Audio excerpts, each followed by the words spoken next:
सगळ्यांची केअर करताना स्वतःची स्किन कम्प्लिटली इग्नोर झाली आणि माझी स्किन खूप जास्त डल दिसायला लागली. मग मी ना डेली रुटीनमध्ये छोटे छोटे घरगुती उपाय सुरू केले.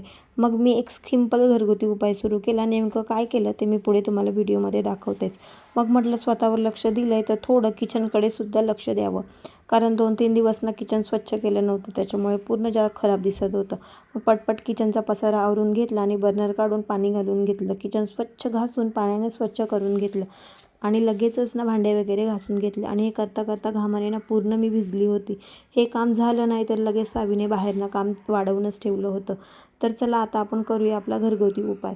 एका वाटीत बेसन, हळद, साय, दूध आणि चमचाभर लिंबूचा रस त्याची पेस्ट बनवून घेतली.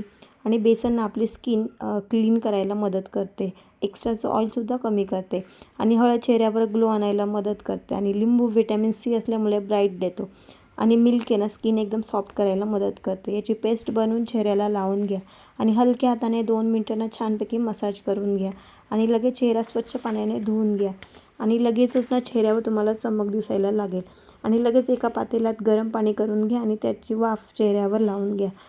वाफ घेऊन झाली की लगेचच ना ब्लॅकेट्स रिमूव्हरच्या मदतीने नाकावर किंवा आपल्या चीनवरचे ब्लॅकेट्स काढून घ्या आणि परत स्वच्छ पाण्याने चेहरा धुवून पुसून घ्या आणि तीच पेस्ट ना राहिलेली चेहऱ्याला लावून घ्या आणि 15 मिनिटं ठेवून द्या आणि सुकली की लगेचच पाण्याने स्वच्छ धुवून घ्या आणि चेहऱ्यावरची जी चमक येईल ती तुम्ही बघू शकता आणि स्किनमध्ये किती बदल झाला आहे तो तुम्हाला दिसतच असेल. तर तुम्हीही एकदा नक्की करून बघा.